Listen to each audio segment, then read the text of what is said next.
శ్రోతలకు నమస్కారం. నేటి వేగవంతమైన జీవనశైలిలో ఒత్తిడి, ఆందోళన, నిరాశ, కోపం, నిద్రలేమి వంటి మానసిక సమస్యలు పెరుగుతున్నాయి. ఇటువంటి పరిస్థితుల్లో యోగా ఇంకా ధ్యానం శారీరక ఆరోగ్యానికే కాకుండా భావోద్వేగ ఇంకా మానసిక శ్రేయస్సును పెంపొందించడంలో కీలక పాత్ర పోషిస్తాయి.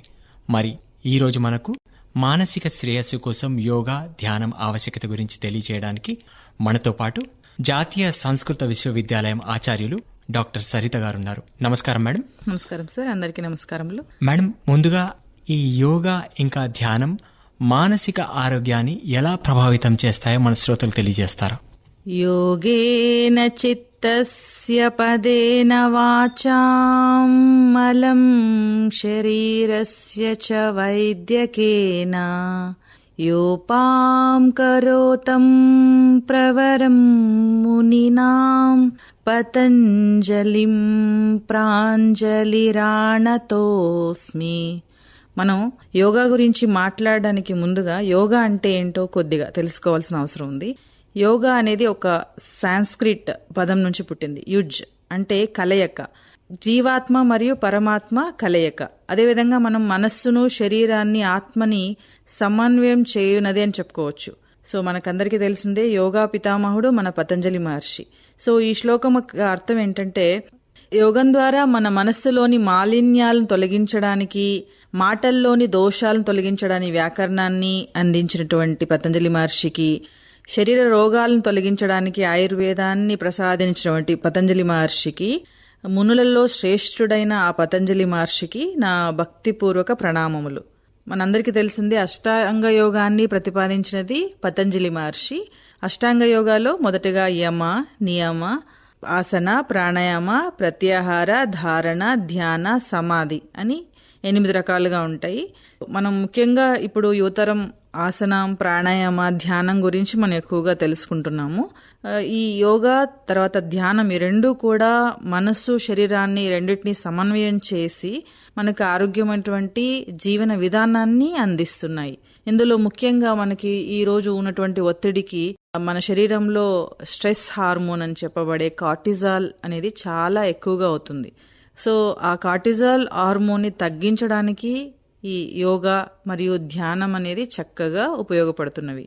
మనకు ప్రశాంతమైనటువంటి లైఫ్ స్టైల్ కావాలన్నా ప్రతిరోజు ఒక 1 అవర్ టైంని మనం కేటాయించడం ద్వారా మనము ప్రశాంతమైనటువంటి ఒత్తిడి లేని జీవన విధానాన్ని పొందవచ్చు.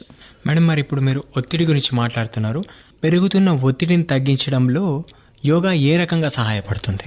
ఇప్పుడు నేను అన్నట్టుగా ఈ దైనందిక జీవన విధానంలో మనము ఒత్తిడి వల్ల ఏమవుతుందంటే ప్రతి ఒక్కళ్ళు కూడా తమ శరీరానికి మానసికంగా ఉల్లాసంగా ఉండడానికి తగినటువంటి సమయాన్ని ఇవ్వడం లేదు. కానీ యోగా చేయడం వల్ల ఏంటంటే వాళ్ళ యొక్క శరీర పరిస్థితిని మనము కంట్రోల్ చేయవచ్చు. ప్రతిరోజు యోగాని అలవర్చుకోవడం వల్ల కార్టిజోల్ హార్మోన్ అనేది తగ్గడం మనం రీసెర్చ్లో కూడా అందరూ చూడడం జరిగింది.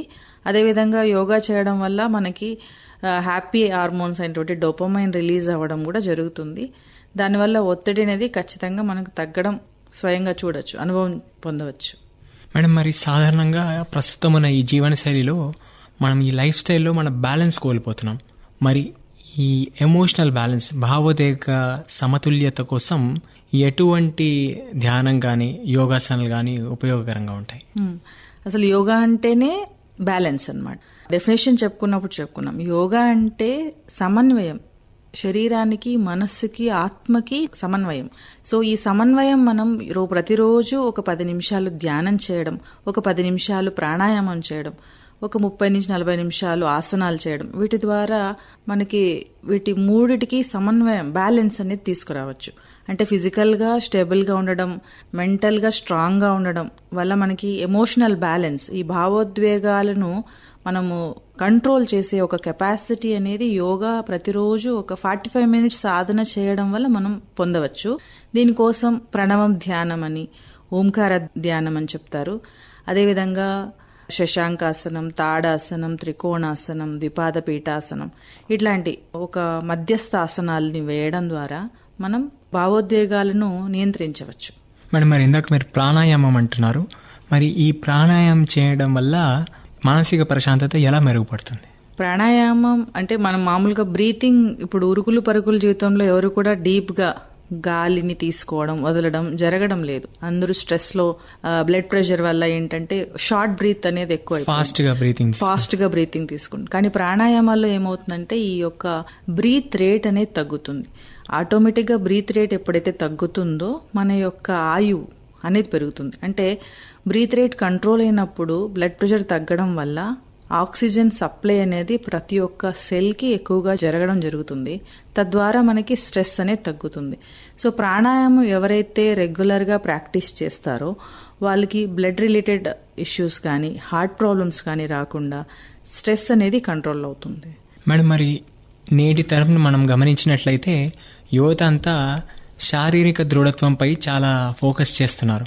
కానీ అదేవిధంగా ఈ మానసిక ఆరోగ్యంపై ఎక్కువగా వాళ్ళు దృష్టి పెట్టడం లేదు. మానసిక ఆరోగ్యం దృఢంగా ఉంటేనే శారీరక ఆరోగ్యం దృఢంగా ఉంటుంది అనే విషయం యువతకు ఎలా చేరవేయాలంటారు? మనం ఇందాక చెప్పుకున్నాం పతంజలి మహర్షి గ్రేట్ సైంటిస్ట్ అని చెప్పి. ఆయన అష్టాంగ యోగాలో యమ, నియమ, ప్రాణాయామ, ప్రత్యాహార, ధారణ, ధ్యాన, సమాధి అని చెప్పాం. యమ నియమాల్లో మనం ఎలా సంతోషంగా ఉండాలి, ఎలా మనం మన యొక్క మానసిక ప్రశాంతతను కాపాడుకోవాలని చాలా చక్కగా వివరించారు. కానీ జిమ్ చేసేటప్పుడు ఏమవుతుందంటే కేవలం శరీరం మీద మాత్రమే ఎఫెక్ట్ చూపిస్తుంది. కానీ యోగా చేస్తున్నప్పుడు మనకి స్థితి ఉంటుంది, విన్యాసం ఉంటుంది, బ్రీతింగ్ ఉంటుంది. శ్వాస మీద ధ్యాస కూడా మనం యోగా చేసేటప్పుడు పెట్టాలి. తద్వారా ఏమవుతుందంటే యోగా చేసినప్పుడు మనకి ఎమోషనల్ బ్యాలెన్స్ అనేది వస్తుంది, మెంటల్ పీస్ అనేది వస్తుంది. అదే విధంగా శరీరం లాఘవం అంటారు, లైట్నెస్ రావడం జరుగుతుంది. దృఢత్వంతో పాటు లైట్నెస్ అనేది ఏ జిమ్లోనూ ఫిజికల్ ఎక్సర్సైజెస్లో ఉండవు. కానీ యోగా చేసేటప్పుడు మనకి శారీరక దృఢత్వం, మీరు ఏదైతే స్టెబిలిటీ, స్థిరం సుఖం ఆసనం అన్నాం. అంటే ఆసనం యొక్క మెయిన్ బెనిఫిట్ ఏంటంటే స్టెబిలిటీతో పాటు లైట్నెస్, లాఘవం అనేది వస్తుంది.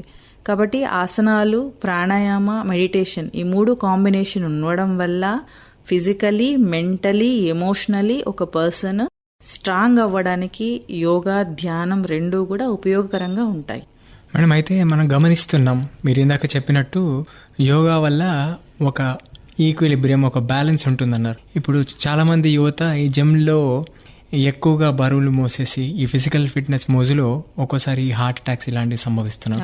అదే యోగా లాంటి ప్రక్రియల్లో శరీరంపై ఇలాంటి దుష్ప్రభావాలు ఎక్కువగా ఉండవు. సో ఈ విషయమై మీరేమంటారు? మీరు అన్నట్టు ఇప్పుడు జిమ్ చేసేటప్పుడు నేను ఇంత వెయిట్ లిఫ్ట్ చేస్తున్నాను, తర్వాత నా మజిల్ ఇంత పెరిగింది అనేది మాత్రమే ఉంటుంది. కానీ ఆసనం చేసేటప్పుడు ఆసనంలో స్టేబుల్ గా, స్ట్రాంగ్ గా మనం ఎంతసేపు కూర్చుంటున్నాము అనేది ఇంపార్టెంట్ ఉంటుంది. అదేవిధంగా శ్వాస మీద ధ్యాస ఉంటుంది.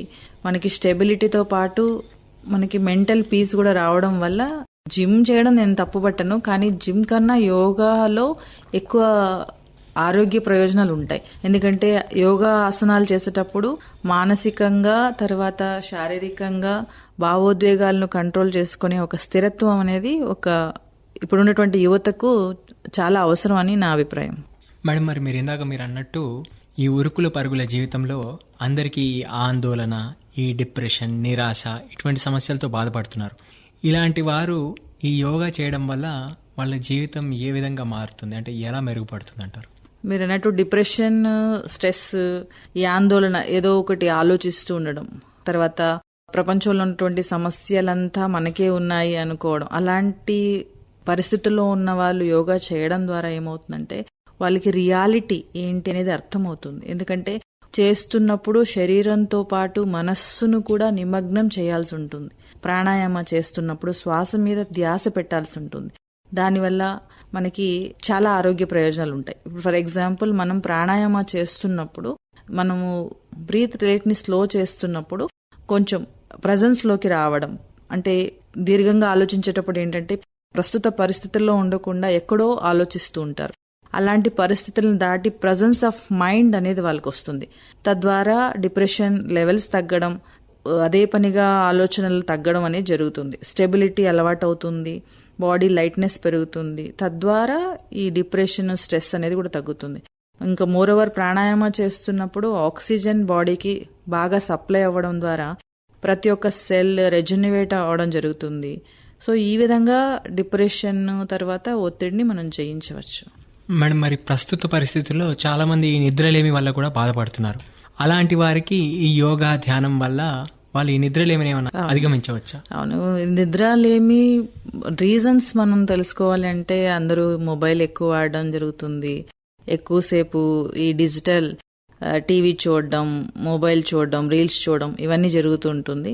సో దాన్ని మనం కంట్రోల్ చేసుకొని వాటిని దూరంగా పెట్టడంతో పాటు మనం ఓంకార ధ్యానం, ప్రణవ ధ్యానం జస్ట్ ఒక 5 to 10 minutes చేయడం వల్ల నిద్రలేమి సమస్య నుంచి బయటపడవచ్చు. ప్రాణాయామ కూడా చాలా చక్కగా నిద్రలేమి సమస్య నుంచి బయటపడేలా చేస్తుంది. భ్రమరీ ప్రాణాయామ, ప్రణవం ధ్యానం అంటాం, ఓంకార ధ్యానం అంటాము. ఓంకారాన్ని ఒక రిథమాటిక్ వేలో ప్రొడ్యూస్ చేయడం, ఆ సౌండ్ వల్ల, ఆ వేవ్స్ వల్ల మనకి బ్రెయిన్లో ఆల్ఫా తర్వాత తీటా వేవ్స్ అనేవి రిలీజ్ అవ్వడం వల్ల నిద్రలేమి సమస్య నుంచి మనం బయటపడవచ్చు.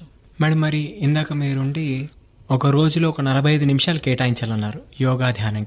కొందరు బిజీగా ఉండి ఒకే స్ట్రెచ్లో అంత సమయం కేటాయించలేకపోతే వాళ్ళ అనుకూలంగా యోగా ధ్యానం చేసుకోవచ్చు. 30 minutes పెట్టుకుంటే ఒక 10 minutes ధ్యానం చేసుకొని 20 minutes సూక్ష్మ వ్యాయామం, ఒక 5 minutes పెడితే సూర్య నమస్కారాలు వంటి, అయితే యువతకైతే వాళ్ళకంత ప్రాబ్లం ఉండదు కాబట్టి ఒక 10 minutes సూర్య నమస్కారాలు, 10 minutes సూక్ష్మ వ్యాయామం, ఒక 5 minutes ధ్యానం, ఒక 5 minutes ప్రాణాయామం, ఇలా పెట్టుకున్నా మనకు రిజల్ట్స్ అనేవి మనం చూడొచ్చు.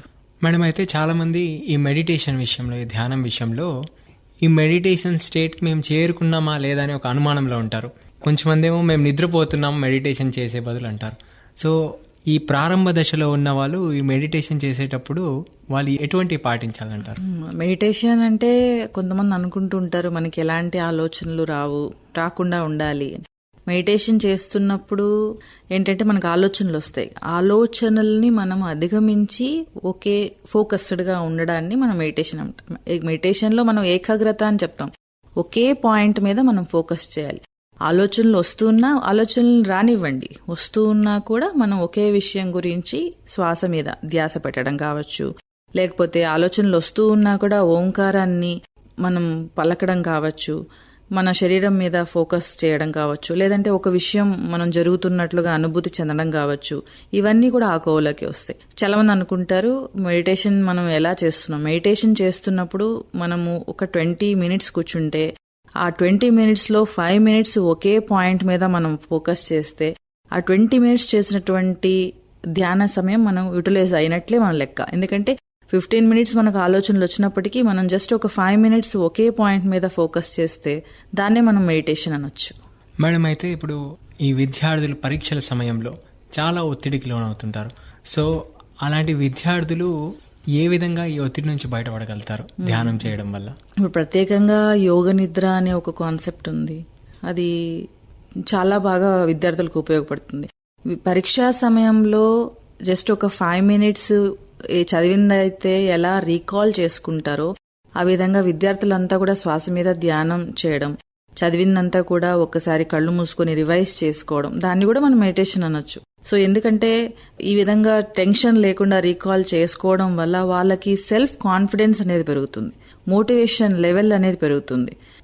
ఈ మెడిటేషన్ కావచ్చు, క్విక్ రిలాక్సేషన్ టెక్నిక్స్ అయినటువంటి యోగ నిద్ర కావచ్చు, ప్రాణాయామ కావచ్చు, ఇవన్నీ డెఫినెట్ గా మన యొక్క మెమరీ లెవెల్ ని పెంచుతుంది. ఎవరైతే దాని గురించి తెలుస్తుంటుందో ఆ విద్యార్థులు దాన్ని చక్కగా వినియోగించుకొని ఆల్రెడీ సక్సెస్ అయిన వాళ్ళు చాలా మంది ఉన్నారు. కాబట్టి ఒత్తిడిని జయించాలంటే విద్యార్థులు తప్పకుండా పాటించాలి. మరి ఇదే విధంగా ఇప్పుడు ఉద్యోగులు ఉంటారు. ఉద్యోగులు ఆఫీస్కి వెళ్ళినప్పుడు ఎన్నో కారణాల వల్ల ఒత్తిడికి లోనవుతుంటారు. సో అలాంటి వాళ్ళకు ఒకే స్ట్రెచ్లో ఒక 10 గంటలు 12 గంటలు పనిచేయాల్సి ఉంటుంది. వాళ్ళకు మధ్యలో ఏదైనా ఒక 5 నిమిషాలు తీసుకొని ఈ ఒత్తిడిని దూరం చేసుకోవాలంటే ఏం చేయాలంటారు వాళ్ళు? ఇప్పుడు మనకు రీసెర్చ్ లో ఏంటంటే ఆఫీస్ వెళ్లే వాళ్ళకి, స్టూడెంట్స్ కి, ఎంప్లాయీస్ కి, బ్యాంకర్స్ కి 5 minutes స్ట్రెచెస్ అని, 10 minutes స్ట్రెచెస్ అని చాలా కొత్తగా వస్తున్నాయి. దాంట్లో మనం ఇప్పుడు మీరు 12 hours వర్క్ చేస్తున్నాము అని చెప్తున్నారు. ఈ 12 hours లో మనకు ఒక 10 minutes టైం దొరికినా, లేదంటే 5 minutes దొరికినా చైర్లోనే కూర్చొని స్ట్రెచ్ చేసేవి కొన్ని ఉంటాయి, బ్రీతింగ్ టెక్నిక్స్ కొన్ని ఉంటాయి. అవి నేర్చుకుని మనం తప్పకుండా ప్రాక్టీస్ చేసినట్లయితే ఆ స్ట్రెస్ నుంచి ఉద్యోగులు ఎవరైతే 12 hours షిఫ్ట్ ఉంటుందో వాళ్ళు కూడా ఆ సమస్య నుంచి బయటపడవచ్చు. మేడం, ఈ జనరేషన్లో చాలా మందికి మనం అబ్జర్వ్ చేస్తుంటాము, ఇప్పుడు కొత్తగా ఈ యాంగర్ ఇష్యూస్ అంటున్నారు. సో ఈ కోపం ఎక్కువగా రావడం, లేదంటే ఎక్కువగా భయాందోళనలకు గురవడం, లేదంటే నిరాశ నిస్పృహలకు గురవడం, ఇలాంటి ప్రతికూల భావోద్వేగాలను అధిగమించాలంటే ఏం చేయాలంటారు? కోపము, ఆందోళన, నిరాశ, నిస్పృహలు ఇవన్నీ యూజువల్లీ ఎవరైతే 1 month యోగా ప్రాక్టీస్ చేస్తుంటారో వాళ్ళకి తగ్గిపోతుంది ఆటోమేటిక్గా. మా దగ్గర ఆ యోగా చేసే వాళ్ళని, పిల్లల్ని మేము చాలా అబ్జర్వ్ చేసాము. ఒక 2 స్టూడెంట్స్ ని మనం పరిశీలించినట్లయితే ఎవరైతే చేస్తుంటారో వాళ్ళలో ఈ సర్క్యులేషన్ అనేది పాజిటివ్ గా మారుతుంది. వాళ్ళ యొక్క ఎనర్జీ లెవెల్స్ అనేది పాజిటివ్ గా మారడం వల్ల ఈ భయము, ఆందోళన తగ్గడం గమనించవచ్చు. ఎవరైతే భయపడుతుంటారో వాళ్ళకి ఈ ఓంకార ధ్యానం, ప్రణవ ధ్యానం చేయించడం, ప్రాణాయామ ప్రాక్టీస్ చేయించడం, ఈ స్ట్రెచెస్ చేస్తున్నప్పుడు వాళ్ళు శారీరకంగా, మానసికంగా కూడా బలంగా మారడం మనం స్వయంగా గమనించవచ్చు. మేడం, అయితే ఇప్పుడు మన గృహిణులు ఉంటారు, ఈ మహిళలు మానసిక ఆరోగ్యాని కోసం యోగా వల్ల వాళ్ళకి ఎటువంటి ప్రత్యేక ప్రయోజనాలు కలుగుతాయి? మహిళలకి ఇప్పుడు హార్మోనల్ ఇంబ్యాలెన్స్ ఎక్కువగా ఉంది. తర్వాత అన్ని పనులు, స్ట్రెస్ ఎక్కువగా ఉంటుంది. కొంతమంది లోన్లీగా ఫీల్ అవుతూ ఉంటారు. సో వాళ్ళు వారి శరీరం మీద, మనస్సు మీద, ఆత్మ మీద ఫోకస్ చేసే ఏకైక విధానం యోగా. కాబట్టి గృహిణులకు కూడా యోగా అనేది చాలా అవసరం అని నేను అభిప్రాయపడుతున్నాను. అంటే వాళ్ళకు ఉన్న సమయంలో ఎటువంటి ఆసనాలు కానీ లేదంటే ధ్యానం కానీ చేస్తే వాళ్ళకు ఎక్కువ ప్రయోజనం చేకూరుతుందంటారు? ఇంటి దగ్గరే వాళ్ళకున్న సమయంని ఎలా సద్వినియోగం చేసుకోవాలంటారు? గృహిణులకి ఇప్పుడు స్ట్రెస్ లెవెల్స్ చాలా ఎక్కువగా ఉంది. ఏంటంటే లోన్లీగా ఉండడం, పిల్లల్ని స్కూల్కి పంపించిన తర్వాత ఇంట్లో ఒంటరిగా కూర్చోవడం, లేకపోతే ఎవరు మాట్లాడలేకపోతే రీల్స్ చూడడం, టీవీ చూడడం, ఇవే జరుగుతూ ఉంటుంది. దానివల్ల కూడా మనకి ఊబకాయం, ఒబేసిటీ పెరుగుతుంది, బ్లడ్ ప్రెషర్స్ పెరుగుతున్నాయి, హార్మోనల్ ఇంబ్యాలెన్సెస్ అనేవి వస్తున్నాయి. సో మనకి యోగా చేయడం వల్ల గృహిణులకు, స్పెషల్గా మహిళలకు ఏంటంటే హార్మోనల్ ఇంబ్యాలెన్స్ ని తగ్గించవచ్చు. ఈ పీసీఓడి, థైరాయిడ్ మనం ఇటీవల కాలంలో చాలా ఎక్కువగా చూస్తున్నాం. హార్మోనల్ ఇంబ్యాలెన్సెస్ అంతా కూడా మనం యోగా ప్రాక్టీస్ చేయడం ద్వారా క్లియర్ చేసుకోవచ్చు. ఆసనాలు అనేటువంటి బద్ధ కోణాసన కానీ, ప్రసారిత పాదాసన, ఉపవిష్ట కోణాసన కావచ్చు, తర్వాత మలాసన కావచ్చు, ఉజ్జయి ప్రాణాయామ చేయడం థైరాయిడ్ కి చాలా మంచిది. అదేవిధంగా కొన్ని కపాలభాతి ప్రాణాయామాస్. సో అది మనం కొంచెం పర్యవేక్షణలో చేయాల్సి ఉంటుంది. కానీ ఇవన్నీ మహిళలకి ఎస్పెషల్లీ హార్మోనల్ ఇంబ్యాలెన్స్ ని క్లియర్ చేయడానికి ఖచ్చితంగా వాళ్ళు ఒక 30 minutes, ఎక్కువ టైం లేకపోయినా కనీసం ఒక 30 minutes కేటాయించగలిగితే చాలా చక్కగా వాళ్ళ ఆరోగ్యం ఉంటుంది. తద్వారా వాళ్ళ పిల్లలు ఆరోగ్యంగా ఉంటారు, మొత్తం కుటుంబం అంతా కూడా ఆరోగ్యంగా ఉండవచ్చు. మేడం, మరి అలాగే ఇప్పుడు వృద్ధులు ఉంటారు, వృద్ధులు ఒక ఏజ్ వచ్చిన వాళ్ళు ఈ యోగా చేయవచ్చా? అలాగే వారు ఈ ధ్యానం, యోగా చేయడం వల్ల వాళ్ళకి ఏమైనా ప్రత్యేకంగా ఏదైనా ఉపయోగం ఉంటుందా? సాధారణంగా ఇప్పటి వృద్ధులు, ఏజింగ్ పీపుల్ అంటే ఏంటంటే వాళ్ళకి మెయిన్ గా ప్రాబ్లం ఏంటుంటుంది అంటే మెమరీ లాస్ అయిపోతుంటుంది. వాళ్ళకి ఎలాంటి విషయాలు గుర్తు లేకుండా ఉంటుంది. సో మెమరీ ఇంప్రూవ్మెంట్ కోసం వృద్ధులకి ఈ యోగా అనేది, ప్రాణాయామ అనేది చాలా చక్కగా యూజ్ అవుతుంది. అండ్ వాళ్ళకి మజిల్ లాస్ జరుగుతూ ఉంటుంది. ఏజింగ్ వల్ల వచ్చినటువంటి లక్షణాలని మనం యోగా ద్వారా స్ట్రెచెస్ ఉంటాయి, వాటిని చేయడం ద్వారా కొద్దిపాటి యాక్టివ్నెస్ ని, ఎనర్జీ లెవెల్స్ ని స్ట్రాంగ్ గా ఉంచుకోవడానికి వయోవృద్ధులకు కూడా దానికి తగినట్టుగా ఆసనాలు అనేవి ఉంటాయి. అవి పర్యవేక్షణలో చేసుకుంటే చాలా మంచిది. మేడం, అయితే ఇప్పుడు ఈ యోగా గురించి కానీ, ధ్యానం గురించి కానీ ప్రజల్లో సాధారణంగా ఎటువంటి అపోహలు ఉన్నాయి? ప్రజల్లో చాలా అపోహలు ఉన్నాయి. ఏంటంటే యోగా చేయడం వల్ల ఏదో మనకు సూప్రా న్యాచురల్ పవర్స్ వస్తాయి, లేకపోతే మనము గాలిలో ఎగరొచ్చు, నీటిలో నడవచ్చు, ఇలాంటివి కూడా నేను విన్నాను. యోగా చేయడం వల్ల మనకి ఆరోగ్యంతో పాటు స్టెబిలిటీ, స్థిరత్వం పెరుగుతుంది, లైట్నెస్ పెరుగుతుంది, సర్క్యులేషన్ పెరుగుతుంది, మానసికంగా, శారీరకంగా దృఢంగా ఉండడంతో పాటు ఎమోషనల్ బ్యాలెన్స్ అనేది వస్తుంది. ఇవి మనం గుర్తుపెట్టుకొని డైలీ చేయాలి. అంటే మన జీవన విధానంలో యోగా అనేది ఒక భాగం కావాలి. అంతేగాని యోగా చేస్తే నాకు ఆ పవర్ వస్తుంది, ఆ ఆకలితో ఎన్ని రోజులైనా ఉండొచ్చు, తిండి లేకుండా ఉండొచ్చు, నీరు లేకుండా ఉండొచ్చు, ఇవన్నీ కాదు. యోగా అనేది ఒక జీవన విధానం. చాలా మంచి విషయం తెలియజేశారు మేడం. మరి ఇప్పుడు ఈ మానసిక ఆరోగ్య సమస్యలు ఉంటాయి కొందరికి. ఇప్పుడు ఆ మానసిక ఆరోగ్య సమస్యలు ఉన్నవారు వైద్య చికిత్సలో ఈ యోగా ఉపయోగపడుతుందా? తప్పకుండా యోగా అనేది మానసిక రోగం అంటే ఇలాగా లోన్లీగా ఉండడం వల్ల లేకపోతే సైకలాజికల్ ఇంబ్యాలెన్స్ వల్ల వచ్చిన ప్రాబ్లమ్స్ ని మనం వైద్యుల సమక్షంలో వైద్యుల సలహా మేరకు ధ్యానం, ప్రాణాయామ, మైల్డ్ ఎక్సర్సైజ్, సూక్ష్మ వ్యాయామాలు ఇలాంటివి చేయడం వల్ల వాళ్ళలో చాలా రిజల్ట్స్ చూడొచ్చు. ఎందుకంటే ఆధునిక వైద్య విధానంలో దానికి పూర్తిగా చికిత్సా విధానం అంటూ ఏదీ లేదు. సో డాక్టర్లు చెప్పడం ఏంటంటే వాళ్ళ యొక్క మైండ్ స్టేబుల్గా రావాలి అని అంటే, వాళ్ళ మైండ్ ఒక ఫోకస్డ్గా రావాలి అంటే దానికి మనకి ఎలాంటి పద్ధతి కూడా లేదు.